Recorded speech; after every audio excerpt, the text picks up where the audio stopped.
Good morning, folks. Ron Bishop here again. Hey, it's Monday. I love Mondays, don't you? Mondays are great days because that means you got the whole week ahead of you to enjoy yourself, and that's why I love Mondays. And today I'm going to read you a story. It's an article I put on my blog. It's called The Terms and Conditions of My Videos and Websites.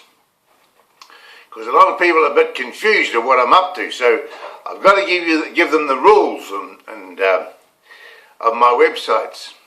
Okay, I start this story or article with a heading called The Law. Some people have been telling me that some of my work in my videos and on my blogs is against the law. We all know that the law is often referred to as an ass, and that is because the person who interprets it is giving their opinion based on their own personal experiences. Defamation of character. What is defamation of character? Defamation of character is based on one's own personal experience. My personal experience is that a former employee of mine by the name of Christine Bennett can make a statement in writing and announce it in a public courtroom that I have a mental illness without any evidence to prove that the statement is true. An employment court judge by the name of Tony Couch can permit Miss Bennett and her law firm, RSM Law, to do that, and the editor of the local newspaper, the Timaru Herald, Peter O'Neill, has the right to publish the untrue statement. My experience tells me that under the Bill of Rights, what they report is based on their opinion and therefore not against the law. If this is the case, then me reporting on my website, telling them the names and the truth of what they did to defame my character is malicious but not against the law.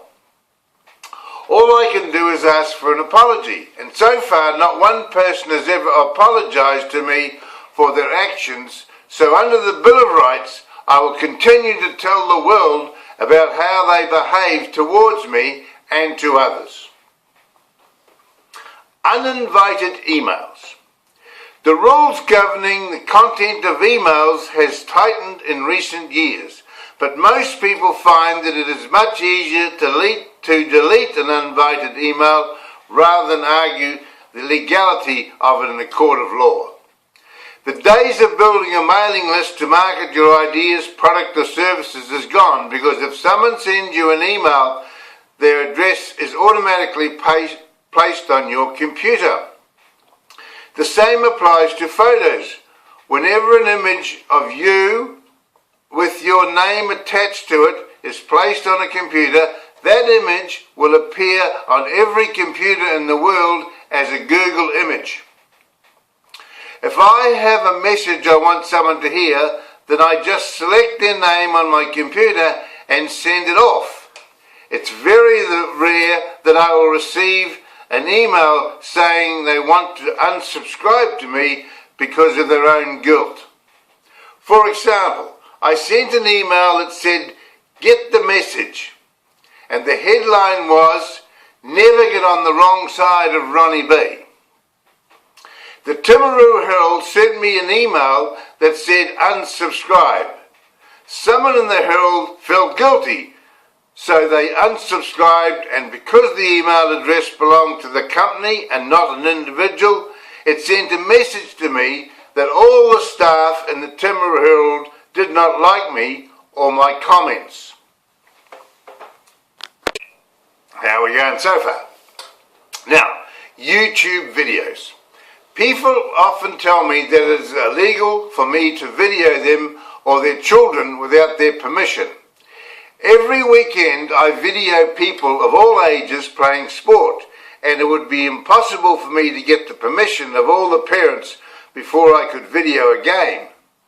One day I asked a team of under 8-year-olds, rugby players, if they did not want to be videoed and to be shown on YouTube to get away from the camera, but not one of them moved. Kids love to see themselves on YouTube.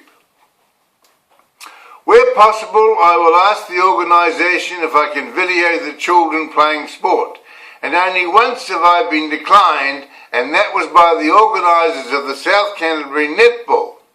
So this sport is no longer on my list of sports to promote.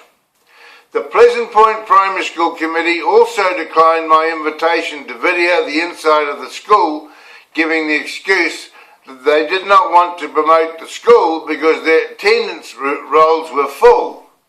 Rather than argue with people with a narrow-minded attitude, my time is best promoting another school. Public domain. Every time we step out the door, we are on a camera. Every time you walk into a shop or walk down the streets, we're on a camera. And this space is called the public domain. However, I will not put any video on YouTube that is in someone's private domain without their permission. For example, the inside of a person's private home is their private domain. But if they own a business where they invite people into their shop, then they cannot stop people from videoing or photographing them in their business premises. I have taken photos of people working in the business, but I would never put the video on YouTube without the owner's permission. If you are playing sport on a sports field, then you can expect to be photographed or videoed by me, regardless of your age. Recording business history. Every time I write a story about someone or photograph them, I am recording history. I have recorded the history of many businesses on my websites, blogs, and on YouTube. I realize that a large number of businesses that their details are out of date, and rather than update them or remove them, I have placed them in an archive file for the use by future generations as a record of business history. I often get asked to change them or remove them, but I'll only do so unless they pay me to do it. I hope this answers some of the questions about the work that I do to promote New Zealand, its people, your town, and the country that I know you and I all love so much. Ladies and gentlemen, there's my terms and conditions. That's how I operate. Now, don't go grizzling to me if I photograph your kid or photograph you. I just don't buy it, okay? So listen, I'll move on. I'll get this one. I've got a lot to do today. I've got to tell you about what I did in the weekend. So I'll get this online first, right? Here it comes. Sorry, just before I go. I've got Alzheimer's disease. They tell me I've got the early stages of Alzheimer's disease and I forget things, right? And I forgot to tell you the address of my website where you can read that article. It's Timaru Directory, that's www.timarudirectory.co.nz. Timaru is Timaru, directory.co.nz. So look it up if you want to read the hard copy. Okay, see you later.